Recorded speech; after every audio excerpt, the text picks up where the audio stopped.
ایک مرتبہ حضرت علی رضی اللہ تعالیٰ عنہ اور حضرت فاطمہ رضی اللہ تعالیٰ عنہ حضور صلی اللہ علیہ وآلہ وسلم سے ملنے کے لیے آپ صلی اللہ علیہ وآلہ وسلم کے گھر تشریف لے گئے۔ حضرت علی رضی اللہ تعالیٰ عنہ فرماتے ہیں کہ جب ہم نبی پاک صلی اللہ علیہ وآلہ وسلم کی خدمت میں حاضر ہوئے تو دیکھا کہ نبی کریم صلی اللہ علیہ وآلہ وسلم رو رہے ہیں اور آپ صلی اللہ علیہ وآلہ وسلم پر گریہ تاری ہے۔ جب میں نے آپ صلی اللہ علیہ وآلہ وسلم کی یہ حالت دیکھی تو عرض کیا، یا رسول اللہ صلی اللہ علیہ وآلہ وسلم، میرے ماں باپ آپ صلی اللہ علیہ وآلہ وسلم پر قربان ہوں۔ آپ صلی اللہ علیہ وآلہ وسلم کو کس چیز نے رلایا ہے اور کس بنا پر آپ صلی اللہ علیہ وآلہ وسلم رو رہے ہیں؟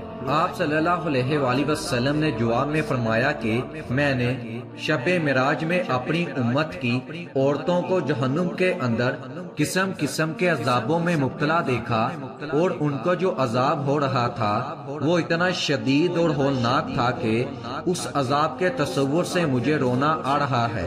اس کے بعد آپ صلی اللہ علیہ وآلہ وسلم نے اس کی وضاحت فرمائی، میں نے جہنم کے اندر عورتوں کو کس کس عذاب میں مبتلا دیکھا۔ چنانچہ آپ صلی اللہ علیہ وآلہ وسلم نے فرمایا، میں نے ایک عورت کو دیکھا کہ وہ اپنے بالوں کے ذریعے جہنم کے اندر لٹکی ہوئی ہے اور اس کا دماغ ہانڈی کی طرح پک رہا ہے۔ میں نے دوسری عورت کو جہنم میں اس طرح دیکھا کہ وہ زبان کے بل لیٹی ہوئی ہے۔ تیسری عورت کو میں نے دیکھا کہ وہ چھاتیوں کے بل جہنم میں لیٹی ہوئی ہے۔ چوتھی عورت کو میں نے اس طرح دیکھا کہ اس کے دونوں پیر سینے سے بندھے ہوئے ہیں اور ان کے دونوں ہاتھ پیشانی سے بندھے ہوئے ہیں۔ پانچویں عورت کو میں نے اس حالت میں دیکھا کہ اس کا چہرہ خنزیر کی طرح ہے اور باقی جسم گدھے کی طرح ہے، مگر حقیقت میں وہ عورت ہے اور سانپ بچھو اس عورت سے لپٹے ہوئے ہیں۔ چھٹی عورت کو میں نے اس حالت میں دیکھا کہ وہ کتے کی شکل میں ہے اور اس کے منہ کے راستے سے جہنم کی آگ داخل ہو رہی ہے، پخانے کے راستے سے آگ نکل رہی ہے اور عذاب دینے والے فرشتے جہنم کے گرز اس کو مار رہے ہیں۔ ساتویں میں نے ایک عورت کو دیکھا جو بہری، گونگی اور اندھی ہے۔ وہ ایک صندوق میں قید تھی، اس کا دماغ پگھل کر اس کے نتنوں سے بہ رہا تھا اور اس کا وجود برس و حزام کی وجہ سے ٹکڑے ٹکڑے ہو رہا تھا۔ آٹھویں عورت کو میں نے دیکھا کہ فرشتے دوزخ کی مکرازوں سے اس کے جسم کے حصوں کو کاٹ رہے تھے۔ نویں عورت کو میں نے دیکھا کہ جس کے چہرے اور ہاتھ کو جلایا جا رہا تھا اور وہ اپنی انتریاں کھا رہی تھی۔ 10ویں عورت کو میں نے دیکھا جو اپنے جسم کو کھا رہی تھی، اس کے نیچے آگ جل رہی تھی۔ اس کے بعد حضرت فاطمہ رضی اللہ تعالیٰ عنہا نے عرض کیا، ابا جان، ان عورتوں پر عذاب ان کے کون سے عمل کی وجہ سے ہو رہا تھا؟ ان کے کون سے ایسے اعمال تھے جن کی وجہ سے آپ صلی اللہ علیہ وآلہ وسلم نے ان کو اس ہولناک عذاب میں مبتلا دیکھا؟ آپ صلی اللہ علیہ وآلہ وسلم نے فرمایا، جس عورت کو میں نے جہنم میں لٹکا ہوا دیکھا اور اس کا دماغ ہنڈیا کی طرح پک رہا تھا، اس کو یہ عذاب گھر سے باہر ننگے سر جانے کی وجہ سے ہو رہا تھا۔ وہ نامحرم مردوں سے اپنے سر کے بال نہیں چھپاتی تھی۔ دوسری عورت کو جس کو آپ صلی اللہ علیہ وآلہ وسلم نے دیکھا کہ زبان کے بل جہنم میں لٹکی ہوئی ہے، وہ عورت زبان درازی سے اپنے شوہر کو تکلیف دیا کرتی تھی۔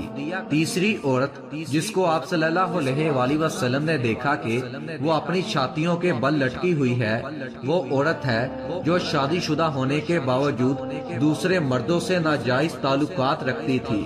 چوتھی عورت جس کو آپ صلی اللہ علیہ وآلہ وسلم نے اس حالت میں دیکھا کہ اس کے دونوں پیر سینے سے بندھے ہوئے ہیں اور دونوں ہاتھ سر سے بندھے ہوئے ہیں، اس کے بارے میں آپ صلی اللہ علیہ وآلہ وسلم نے فرمایا کہ یہ وہ عورت ہے جو دنیا میں جنابت اور حیض سے پاک نہیں رہتی تھی اور نمازوں میں سستی کیا کرتی تھی۔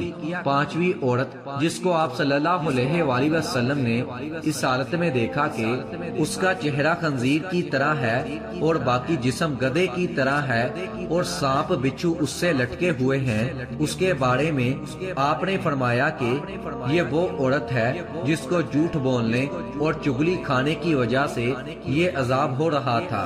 چھٹی عورت جس کو حضور صلی اللہ علیہ وآلہ وسلم نے دیکھا کہ وہ کتے کی شکل میں ہے، اس کے منہ سے آگ داخل ہو رہی ہے اور پاخانے کے راستے سے نکل رہی ہے، فرشتے جہنم کے غرضوں سے اسے مار رہے ہیں، اس کے بارے میں آپ صلی اللہ علیہ وآلہ وسلم نے فرمایا اس عورت کو دو گناہوں کی وجہ سے یہ عذاب ہو رہا ہے، پہلا حسد کرنے کی وجہ سے اور دوسرا احسان جتلانے کی وجہ سے۔ یہ دونوں گناہ ایسے ہیں جو مردوں کے اندر بھی پائے جاتے ہیں، اگر مرد یہ گناہ کریں گے تو مردوں کو بھی یہی عذاب ہوگا۔